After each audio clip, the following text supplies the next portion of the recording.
Rip Van Winkle by Washington Irving. A posthumous writing of Diedrich Knickerbocker. By Woden, god of Saxons, from whence comes Wednesday, that is Woden's day. Truth is a thing that ever I will keep, unto thilke day, in which I creep into my sepulchre. Cartwright. Introduction. The following tale was found among the papers of the late Diedrich Knickerbocker, an old gentleman of New York, who was very curious in the Dutch history of the province and the manners of the descendants from its primitive settlers. His historical researches, however, did not lie so much among books as among men, for the former are lamentably scanty on his favourite topics, whereas he found the old burghers, and still more their wives, rich in that legendary lore so invaluable to true history.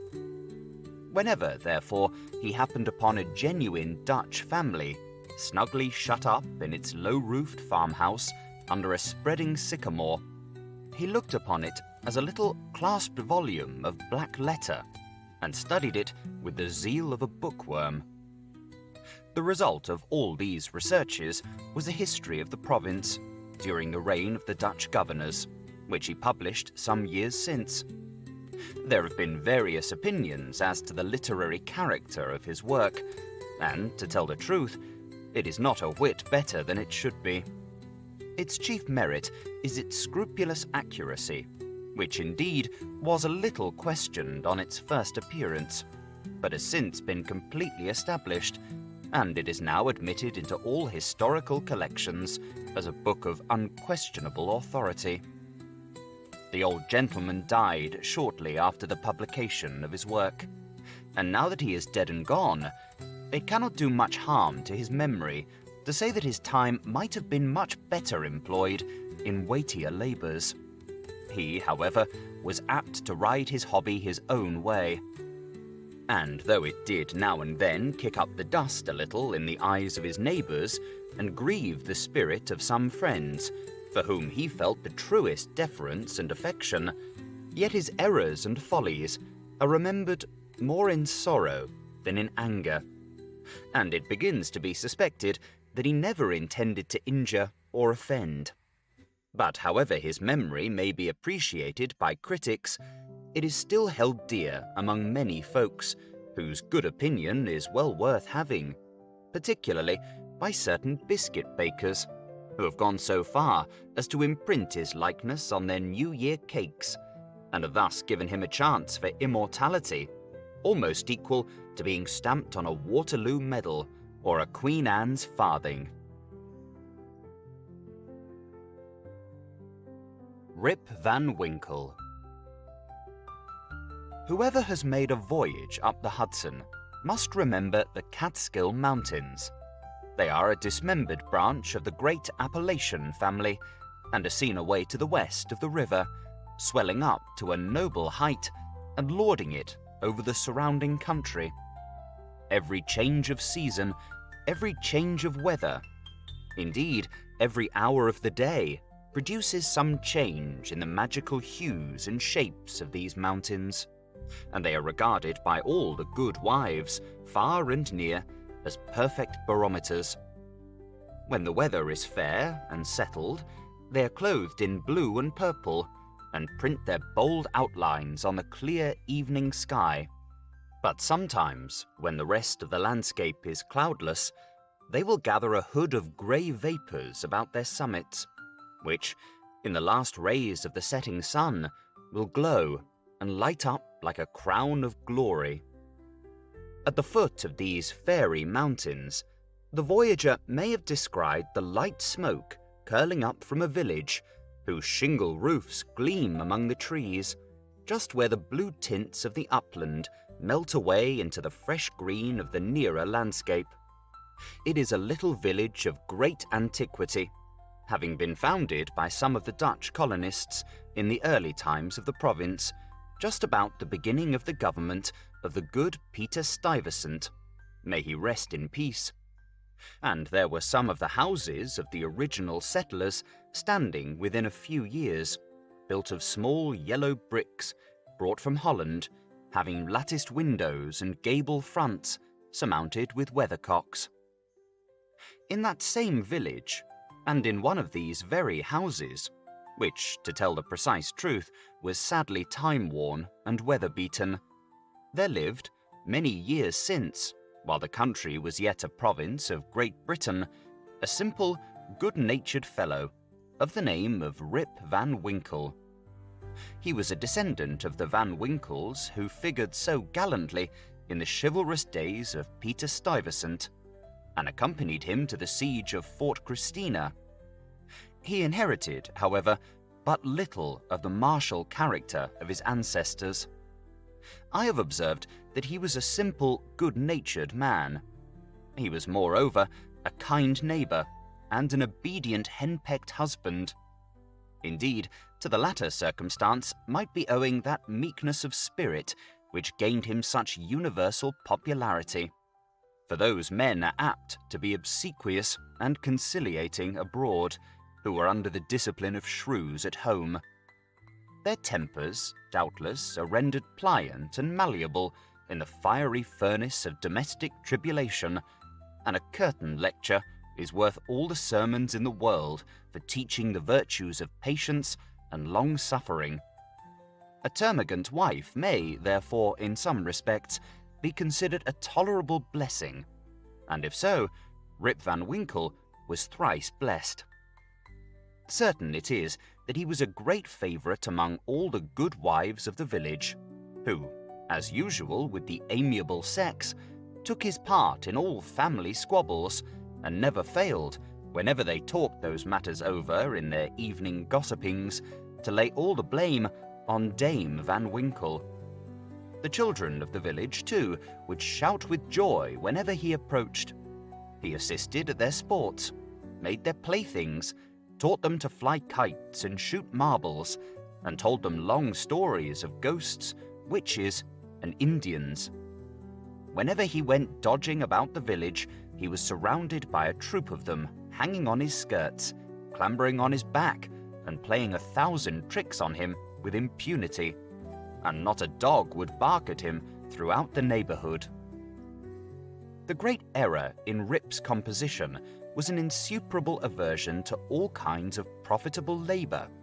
It could not be for want of assiduity or perseverance, for he would sit on a wet rock with a rod as long and heavy as Tartar's lance, and fish all day without a murmur, even though he should not be encouraged by a single nibble. He would carry a fowling piece on his shoulder for hours together, trudging through woods and swamps, and up hill and down dale, to shoot a few squirrels or wild pigeons. He would never refuse to assist a neighbour, even in the roughest toil, and was a foremost man in all country frolics, for husking Indian corn or building stone fences.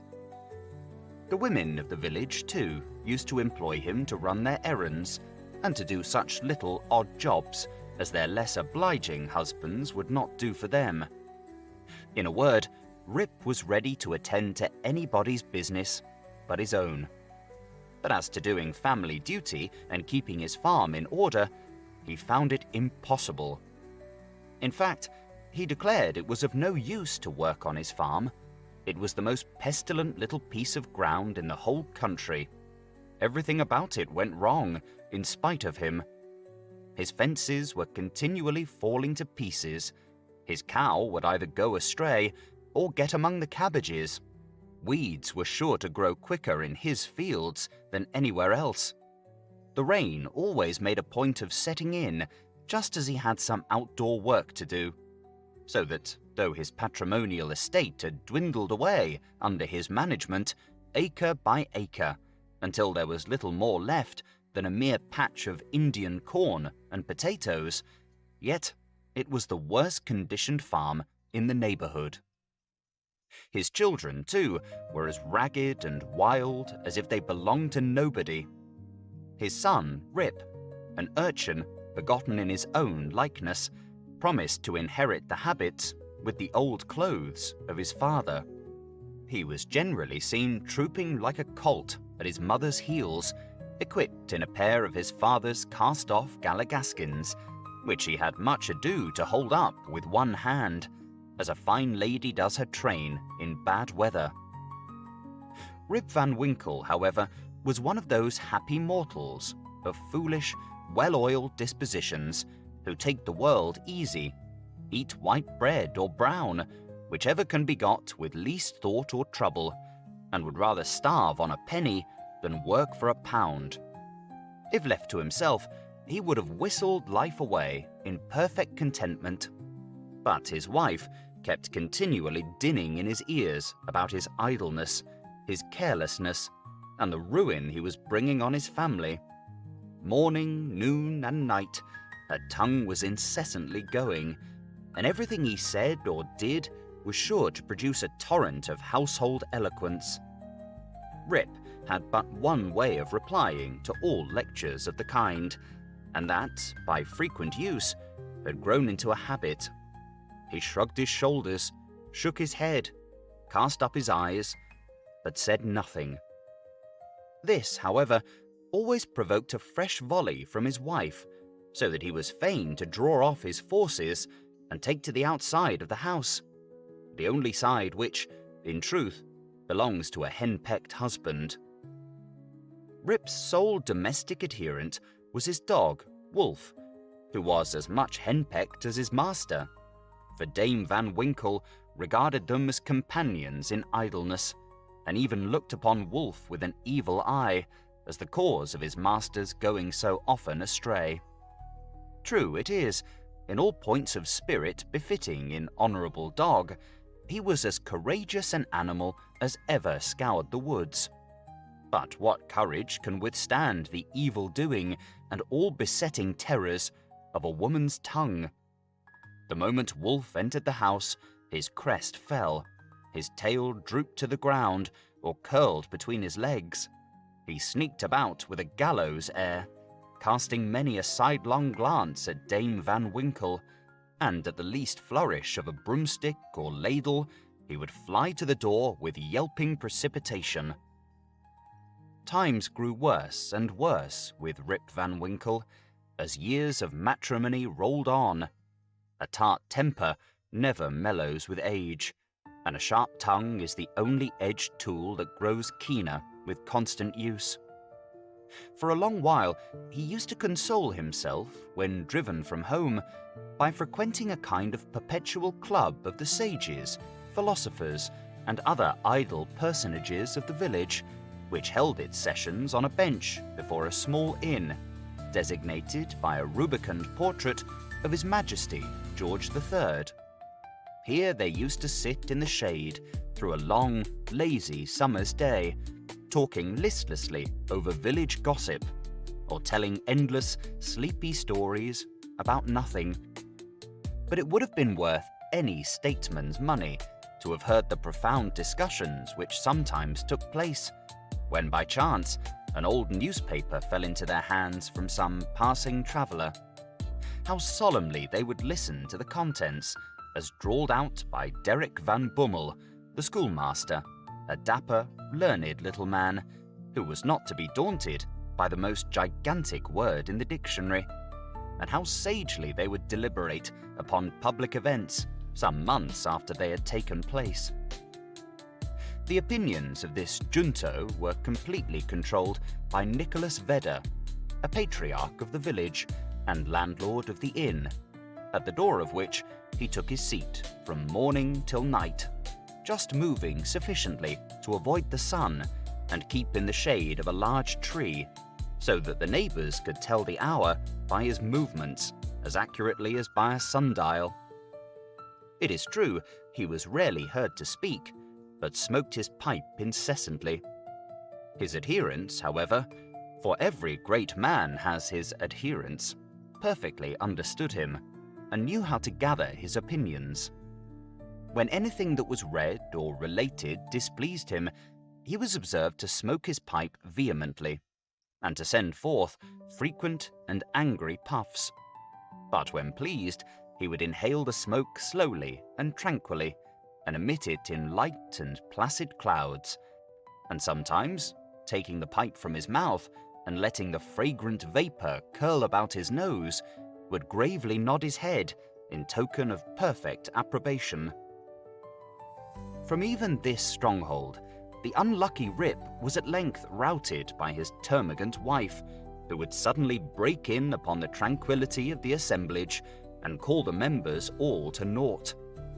Nor was that august personage, Nicholas Vedder himself, sacred from the daring tongue of this terrible virago, who charged him outright with encouraging her husband in habits of idleness.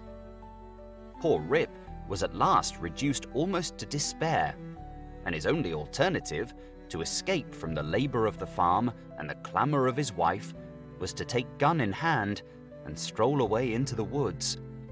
Here he would sometimes seat himself at the foot of a tree and share the contents of his wallet with Wolf, with whom he sympathised as a fellow sufferer in persecution. "Poor Wolf," he would say, "thy mistress leads thee a dog's life of it. But never mind, my lad, whilst I live, thou shalt never want a friend to stand by thee." Wolf would wag his tail, look wistfully in his master's face, and if dogs can feel pity, I verily believe he reciprocated the sentiment with all his heart. In a long ramble of the kind, on a fine autumnal day, Rip had unconsciously scrambled to one of the highest parts of the Catskill Mountains. He was after his favourite sport of squirrel shooting, and the still solitudes had echoed and re-echoed with the reports of his gun. Panting and fatigued, he threw himself, late in the afternoon, on a green knoll, covered with mountain herbage that crowned the brow of a precipice. From an opening between the trees, he could overlook all the lower country for many a mile of rich woodland. He saw at a distance the lordly Hudson, far, far below him, moving on its silent but majestic course, with the reflection of a purple cloud or the sail of a lagging bark, here and there sleeping on its glassy bottom, and at last losing itself in the blue highlands. On the other side, he looked down into a deep mountain glen, wild, lonely and shagged, the bottom filled with fragments from the impending cliffs, and scarcely lighted by the reflected rays of the setting sun. For some time, Rip lay musing on this scene. Evening was gradually advancing. The mountains began to throw their long blue shadows over the valleys. He saw that it would be dark long before he could reach the village, and he heaved a heavy sigh when he thought of encountering the terrors of Dame Van Winkle. As he was about to descend, he heard a voice from a distance, hallooing, "Rip Van Winkle! Rip Van Winkle!"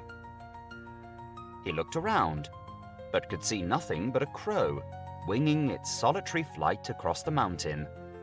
He thought his fancy must have deceived him, and turned again to descend, when he heard the same cry ring through the still evening air. "Rip Van Winkle! Rip Van Winkle!" At the same time, Wolf bristled up his back, and giving a low growl, skulked to his master's side, looking fearfully down into the glen. Rip now felt a vague apprehension stealing over him, and looked anxiously in the same direction, and perceived a strange figure slowly toiling up the rocks, and bending under the weight of something he carried on his back. He was surprised to see any human being in this lonely and unfrequented place, but supposing it to be someone of the neighbourhood in need of his assistance, he hastened down to yield it. On nearer approach, he was still more surprised at the singularity of the stranger's appearance. He was a short, square-built old fellow, with thick, bushy hair and a grizzled beard. His dress was of the antique Dutch fashion, a cloth jerkin strapped round the waist, several pairs of breeches, the outer one of ample volume, decorated with rows of buttons down the sides and bunches at the knees. He bore on his shoulders a stout keg that seemed full of liquor, and made signs for Rip to approach and assist him with the load. Though rather shy and distrustful of this new acquaintance, Rip complied with his usual alacrity, and mutually relieving each other, they clambered up a narrow gully, apparently the dry bed of a mountain torrent. As they ascended, Rip every now and then heard long, rolling peals, like distant thunder, that seemed to issue out of a deep ravine, or rather cleft, between lofty rocks, toward which their rugged path conducted. He paused for an instant, but supposing it to be the muttering of one of those transient thunder showers which often take place in the mountain heights, he proceeded. Passing through the ravine, they came to a hollow, like a small amphitheatre, surrounded by perpendicular precipices, over the brinks of which impending trees shot their branches, so that you only caught glimpses of the azure sky and the bright evening cloud. During the whole time, Rip and his companion had laboured on in silence, for though the former marvelled greatly what could be the object of carrying a keg of liquor up this wild mountain, yet there was something strange and incomprehensible about the unknown that inspired awe and checked familiarity. On entering the amphitheatre, new objects of wonder presented themselves. On a level spot in the centre was a company of odd-looking personages playing at ninepins. They were dressed in quaint, outlandish fashion. Some wore short doublets, others jerkins, with long knives in their belts, and most of them had enormous breeches of similar style with that of the guides. Their visages, too, were peculiar. One had a large head, broad face, and small, piggish eyes. The face of another seemed to consist entirely of nose, and was surmounted by a white sugar-loaf hat, set off with a little red cock's tail. They all had beards of various shapes and colours. There was one who seemed to be the commander. He was a stout old gentleman with a weather-beaten countenance. He wore a laced doublet, broad belt and hanger, high-crowned hat and feather, red stockings and high-heeled shoes with roses in them. The whole group reminded Rip of the figures in an old Flemish painting in the parlour of Dominie van Schaik, the village parson, and which had been brought over from Holland at the time of the settlement. What seemed particularly odd to Rip was that though these folks were evidently amusing themselves, yet they maintained the gravest faces, the most mysterious silence, and were withal the most melancholy party of pleasure he had ever witnessed. Nothing interrupted the stillness of the scene but the noise of the balls, which, whenever they were rolled, echoed along the mountains like rumbling peals of thunder. As Rip and his companion approached them, they suddenly desisted from their play and stared at him with such a fixed, statue-like gaze and such strange, uncouth, lack-lustre countenances that his heart turned within him and his knees smote together. His companion now emptied the contents of the keg into large flagons and made signs to him to wait upon the company. He obeyed with fear and trembling. They quaffed the liquor in profound silence and then returned to their game. By degrees, Rip's awe and apprehension subsided. He even ventured, when no eye was fixed upon him, to taste the beverage, which he found had much of the flavour of excellent Hollands. He was naturally a thirsty soul, and was soon tempted to repeat the draught. One taste provoked another, and he reiterated his visits to the flagon so often that at length his senses were overpowered. His eyes swam in his head gradually declined, and he fell into a deep sleep. On waking, he found himself on the green knoll, whence he had first seen the old man of the glen. He rubbed his eyes. It was a bright, sunny morning. The birds were hopping and twittering among the bushes, and the eagle was wheeling aloft and breasting the pure mountain breeze. Surely, thought Rip, I have not slept here all night. He recalled the occurrences before he fell asleep. The strange man with the keg of liquor, the mountain ravine, the wild retreat among the rocks, the woebegone party at Ninepins, the flagon. Oh, that flagon, that wicked flagon, thought Rip. What excuse shall I make to Dame Van Winkle? He looked round for his gun, but in place of the clean, well-oiled fowling piece, he found an old firelock lying by him, the barrel encrusted with rust, the lock falling off, and the stock worm-eaten. He now suspected that the grave roisterers of the mountains had put a trick upon him, and, having dosed him with liquor, had robbed him of his gun. Wolf, too, had disappeared, but he might have strayed away after a squirrel or partridge. He whistled after him and shouted his name, but all in vain. The echoes repeated his whistle and shout, but no dog was to be seen. He determined to revisit the scene of the last evening's gamble, and if he met with any of the party, to demand his dog and gun. As he rose to walk, he found himself stiff in the joints and wanting in his usual activity. These mountain beds do not agree with me, thought Rip, and if this frolic should lay me up with a fit of the rheumatism, I shall have a blessed time with Dame Van Winkle. With some difficulty, he got down into the glen. He found the gully up which he and his companion had ascended the preceding evening, but to his astonishment, a mountain stream was now foaming down it, leaping from rock to rock, and filling the glen with babbling murmurs. He, however, made shift to scramble up its sides, working his toilsome way through thickets of birch, sassafras, and witch hazel, and sometimes tripped up or entangled by the wild grapevines that twisted their coils and tendrils from tree to tree and spread a kind of network in his path. At length, he reached to where the ravine had opened through the cliffs to the amphitheatre. But no traces of such opening remained.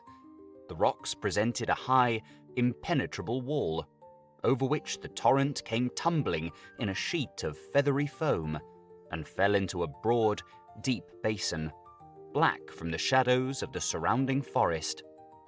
Here, then, poor Rip was brought to a stand. He again called and whistled after his dog.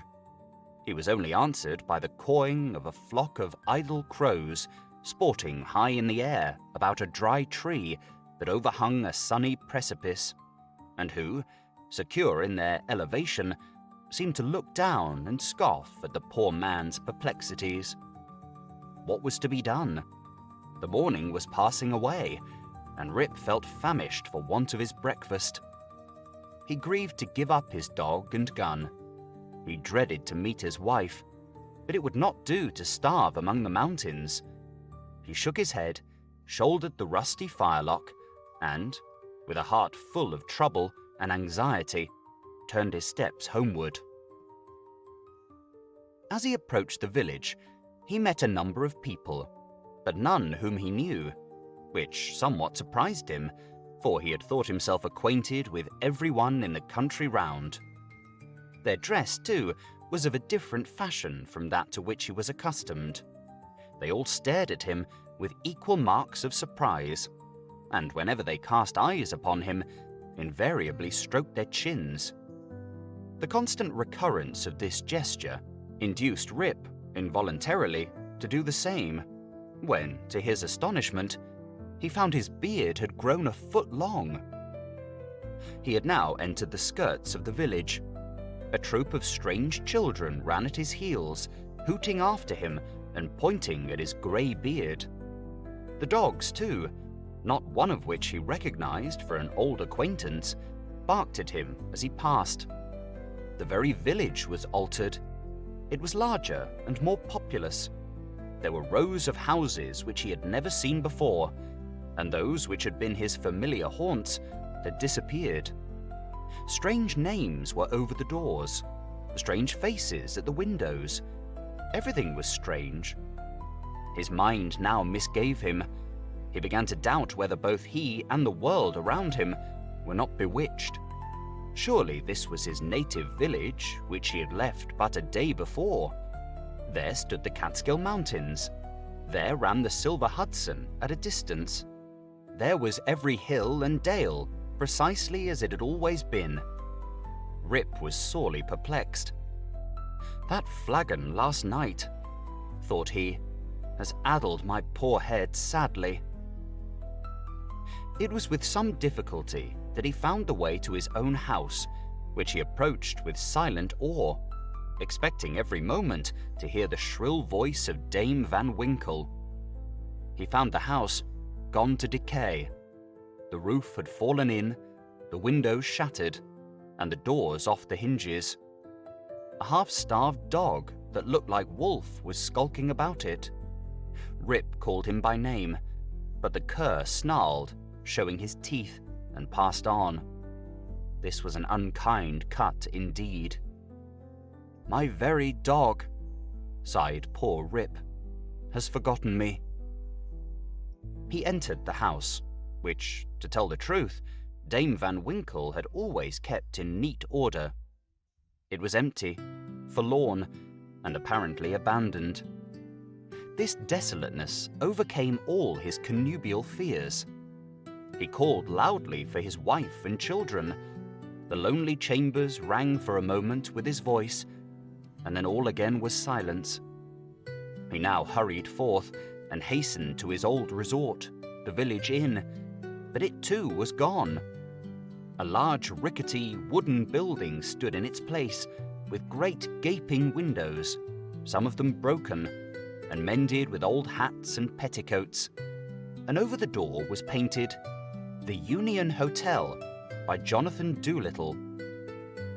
Instead of the great tree that used to shelter the quiet little Dutch inn of yore, there now was reared a tall, naked pole, with something on the top that looked like a red nightcap, and from it was fluttering a flag, on which was a singular assemblage of stars and stripes. All this was strange and incomprehensible. He recognized on the sign, however, the ruby face of King George, under which he had smoked so many a peaceful pipe. But even this was singularly metamorphosed. The red coat was changed for one of blue and buff. A sword was held in the hand instead of a scepter. The head was decorated with a cocked hat, and underneath was painted in large characters, "General Washington." There was, as usual, a crowd of folk about the door, but none that Rip recollected. The very character of the people seemed changed. There was a busy, bustling, disputatious tone about it, instead of the accustomed phlegm and drowsy tranquillity. He looked in vain for the sage Nicholas Vedder, with his broad face, double chin, and fair long pipe, uttering clouds of tobacco smoke instead of idle speeches.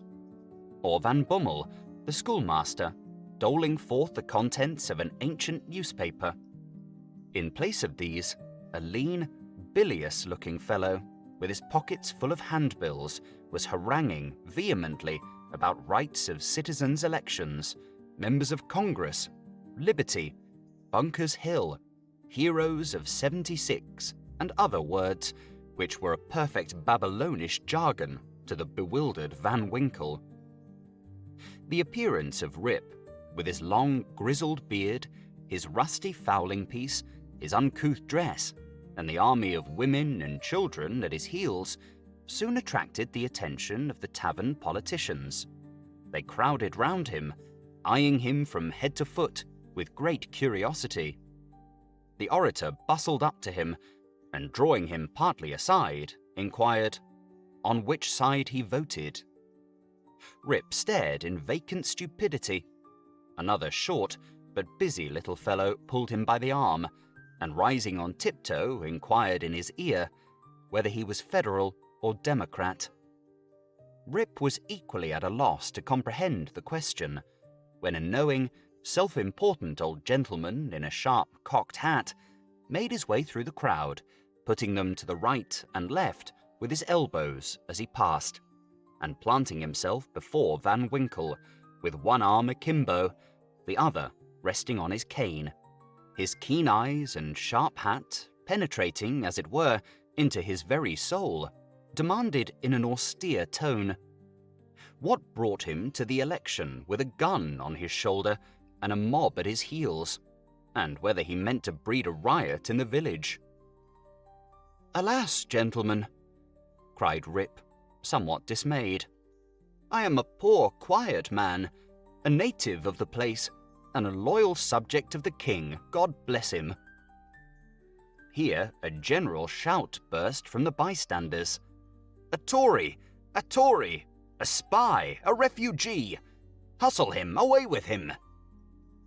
It was with great difficulty that the self-important man in the cocked hat restored order, and having assumed a tenfold austerity of brow, demanded again of the unknown culprit what he came there for and whom he was seeking. The poor man humbly assured him that he meant no harm, but merely came there in search of some of his neighbours who used to keep about the tavern. "Well, who are they? Name them." Rip bethought himself a moment and inquired, "Where's Nicholas Vedder?" There was a silence for a little while, when an old man replied in a thin, piping voice, "Nicholas Vedder? Why, he is dead and gone these 18 years.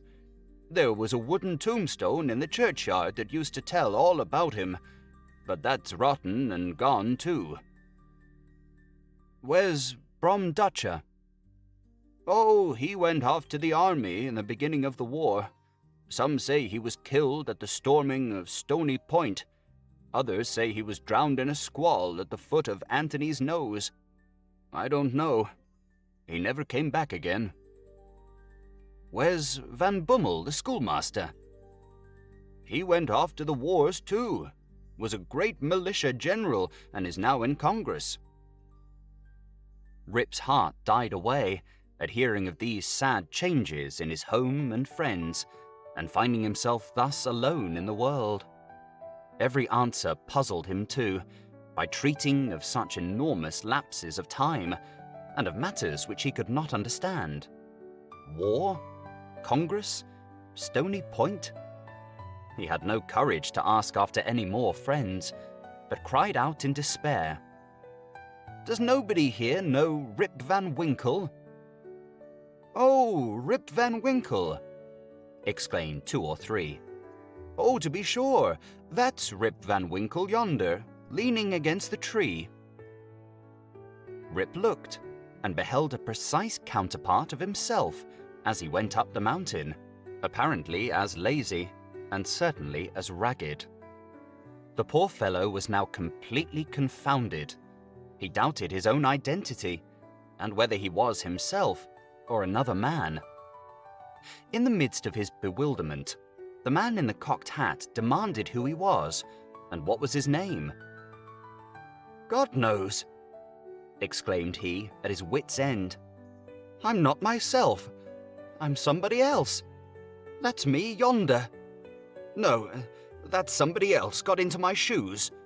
I was myself last night, but I fell asleep on the mountain, and they've changed my gun, and everything's changed, and I'm changed, and I can't tell what's my name or who I am." The bystanders began now to look at each other, nod, wink significantly, and tap their fingers against their foreheads. There was a whisper, also, about securing the gun and keeping the old fellow from doing mischief, at the very suggestion of which the self-important man with the cocked hat retired with some precipitation. At this critical moment, a fresh, comely woman pressed through the throng to get a peep at the grey-bearded man. She had a chubby child in her arms, which, frightened at his looks, began to cry.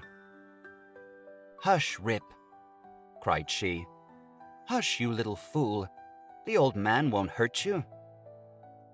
The name of the child, the air of the mother, the tone of her voice, all awakened a train of recollections in his mind. "What is your name, my good woman?" asked he. "Judith Cardenier." "And your father's name?" "Ah, poor man. Rip Van Winkle was his name, but it's 20 years since he went away from home with his gun, and never has been heard of since. His dog came home without him, but whether he shot himself or was carried away by the Indians, nobody can tell. I was then but a little girl." Rip had but one more question to ask, but he put it with a faltering voice. "Where's your mother?" Oh, she too had died, but a short time since. She broke a blood vessel in a fit of passion at a New England peddler. There was a drop of comfort, at least, in this intelligence. The honest man could contain himself no longer. He caught his daughter and her child in his arms. "I am your father," cried he. "Young Rip Van Winkle once, old Rip Van Winkle now. Does nobody know poor Rip Van Winkle?" All stood amazed, until an old woman, tottering out from among the crowd, put a hand to her brow, and peering under it in his face for a moment, exclaimed, "Sure enough, it is Rip Van Winkle, it is himself. Welcome home again, old neighbor. Why, where have you been these 20 long years?" Rip's story was soon told, for the whole 20 years had been to him but as one night. The neighbors stared when they heard it. Some were seen to wink at each other and put their tongues in their cheeks, and the self-important man in the cocked hat, who, when the alarm was over, had returned to the field, screwed down the corners of his mouth and shook his head, upon which there was a general shaking of the head throughout the assemblage. It was determined, however, to take the opinion of old Peter van der Donk, who was seen slowly advancing up the road. He was a descendant of the historian of that name, who wrote one of the earliest accounts of the province. Peter was the most ancient inhabitant of the village, and well versed in all the wonderful events and traditions of the neighborhood. He recollected Rip at once, and corroborated his story in the most satisfactory manner. He assured the company that it was a fact, handed down from his ancestor, the historian, that the Catskill Mountains had always been haunted by strange beings. That it was affirmed that the great Hendrik Hudson, the first discoverer of the river and country, kept a kind of vigil there every 20 years with his crew of the Half Moon, being permitted in this way to revisit the scenes of his enterprise and keep a guardian eye upon the river and the great city called by his name. That his father had once seen them in their old Dutch dresses playing at ninepins in the hollow of the mountain, and that he himself had heard, one summer afternoon, the sound of their balls like distant peals of thunder.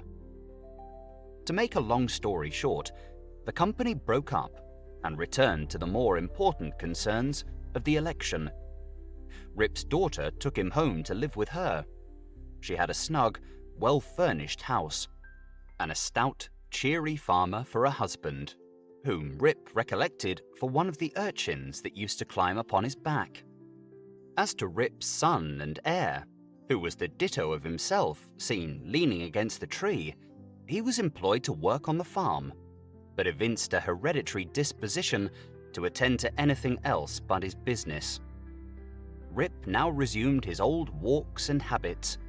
He soon found many of his former cronies, though all rather the worse for the wear and tear of time, and preferred making friends among the rising generation, with whom he soon grew into great favor.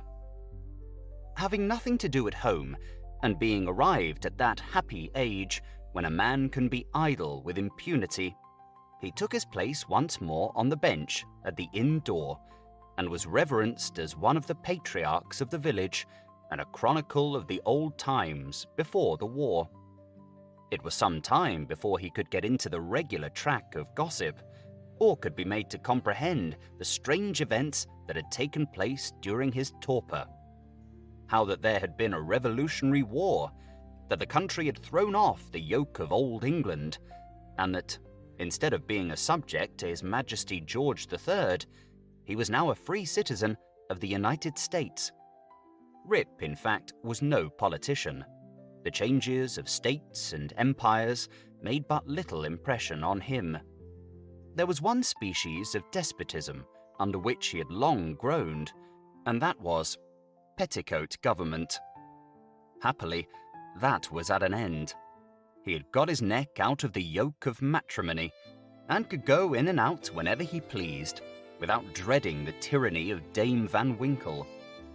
Whenever her name was mentioned, however, he shook his head, shrugged his shoulders, and cast up his eyes, which might pass either for an expression of resignation to his fate, or joy at his deliverance. He used to tell his story to every stranger that arrived at Mr. Doolittle's hotel. He was observed, at first, to vary on some points every time he told it, which was, doubtless, owing to his having so recently awaked. It at last settled down precisely to the tale I have related, and not a man, woman, or child in the neighborhood but knew it by heart. Some always pretended to doubt the reality of it, and insisted that Rip had been out of his head, and that this was one point on which he always remained flighty. The old Dutch inhabitants, however, almost universally gave it full credit. Even to this day, they never hear a thunderstorm of a summer afternoon about the Catskill, but they say Hendrik Hudson and his crew are at their game of ninepins. And it is a common wish of all henpecked husbands in the neighborhood, when life hangs heavy on their hands, that they might have a quieting draught out of Rip Van Winkle's flagon. Note: